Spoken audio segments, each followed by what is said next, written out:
안녕하세요. 대한민국 토지투자이면서 저자이면서 토공모 밴드직입니다. 자, 오늘은 개발행위에 대해서 좀 더 공부해 보시고요. 또 다른 내용, 개발행위 허가 제한 지역에 대해서 좀 더 알아보도록 하겠습니다. 자, 우리가 여러분들 토지 임장 시 현장에서 흔히 볼 수 있는 내용입니다. 자, 첫 번째 사진 보시면 포크레인이 토지에 어떠한 정지 작업이라고 하죠. 형질 변경을 하는 모습이고요. 또 두 번째 사진은 또 마찬가지로 현장에서 돌을 발파하는 그런 작업이 되겠고요. 세 번째 모습은 뭐 여러분들 흔히 볼 수 있는 전원주택지 부지를 개발해 놓은 모습입니다.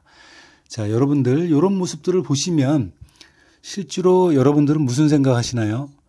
자, 우리가 보통 이런 현장들을 개발 현장이라고 하는데요. 자, 그럼 개발 행위란 과연 무엇일까요? 일단 법령을 한번 볼까요?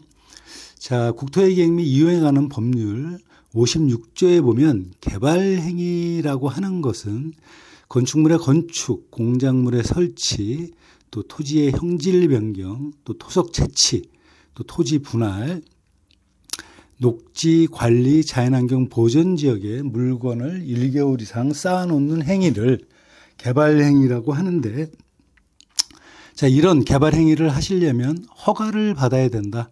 자, 건축물의 건축, 공작물의 설치를 하시려면 개발 행위 허가 받으셔야 되고요. 또 토지 형질 변경을 하시려면 마찬가지로 허가를 받으셔야 되고요.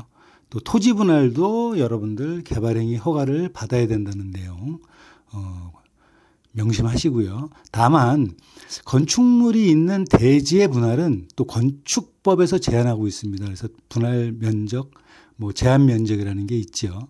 자, 그리고 녹지와 관리와 자연환경 보전 지역에 또 물건을 한 달 이상, 1개월 이상 쌓아놓는 행위도 개발 행위 허가를 받으셔야 됩니다. 자, 여기서 보시면 농림지역이 빠져 있는데, 이제 농림지역 같은 경우는 어떠한 농업 행위를 통한 볕단을 쌓아놓는지 이런 행위가 있을 수 있기 때문에 여기에 포함이 안 되어 있습니다. 그래서 개발 행위 허가라는 것은 아까도 말씀드렸다시피 건축물의 건축이나 공작물의 설치나 또 토지 형질 변경, 토속 채치, 또 토지 분할, 또 물건을 쌓아놓을 경우에는 개발행위 허가를 받으셔야 됩니다.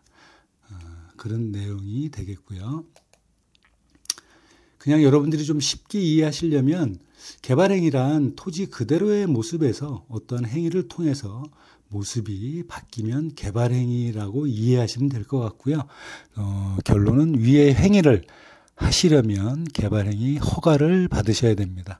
여러분들 만약에 이런 행위들이 허가사항이 아니라면 엄청난 무분별한 난개발이 이루어지겠죠. 그래서 허가라는 규제로 계획적인 토지 관리를 하기 위해서 개발 행위를 하실 때에는 반드시 허가를 받아야 된다.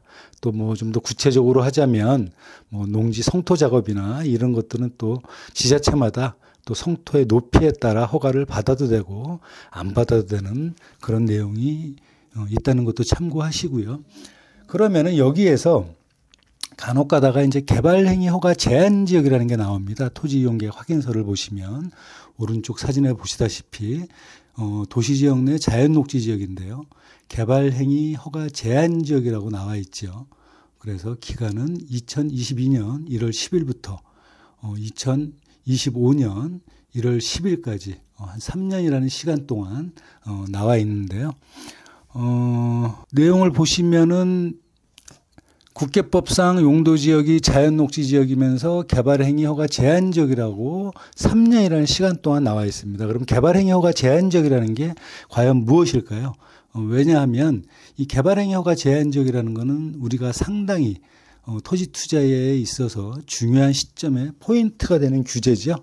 그래서 국계법상 국토의 계획 및 이용에 관한 법률 63조 또 시행령 60조에 보면 도시군 관리계획상 필요하다고 인정되는 지역에 도시계획위원회나 지방도시계획위원회 심의를 거쳐서 제한하는 지역이다. 이렇게 이해를 하시면 되겠고요.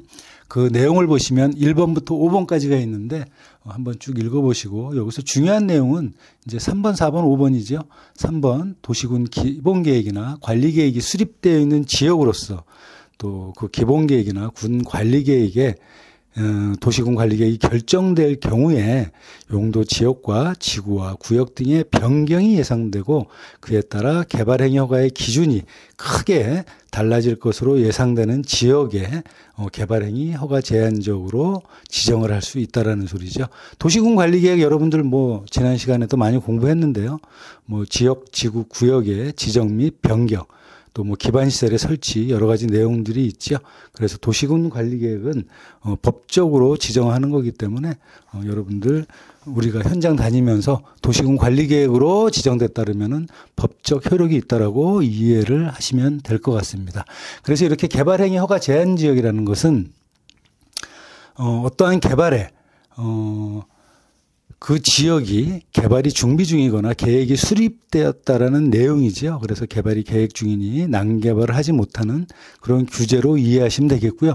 복습 한번 해보시면 여러분들 예전에 우리가 뒷부분에 지역이 들어가면 땅, 지구가 들어가면 건물, 구역이 들어가면 행위 제한이라고 했는데요. 그러면 개발 행위 허가 제한 지역이라는 거는 지역, 땅이라는 소리죠. 결론은 개발 행위 허가를 제한하는 땅이라는 소리입니다.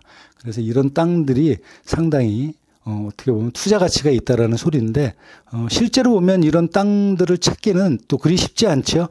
현장을 또 관심 지역의 현장을 꾸준히 다니면서 임장을 통해서 어떤 현장의 목소리나 또 도시군 관리 계획이나 기본 계획을 열심히 분석을 한 후에 예측을 할 수 있는 부분이기 때문에 그리고 실제로 지방에 다니다 보면 개발행위 허가 제한적으로 묶여서 추후에 또 도시개발 사업이 들어가서 또 구획정리 사업이 들어가서 환지 방식으로 개발되는 기간들을 보면 얼추 제가 보기에는 한 10년이라는 기간이 걸리고요.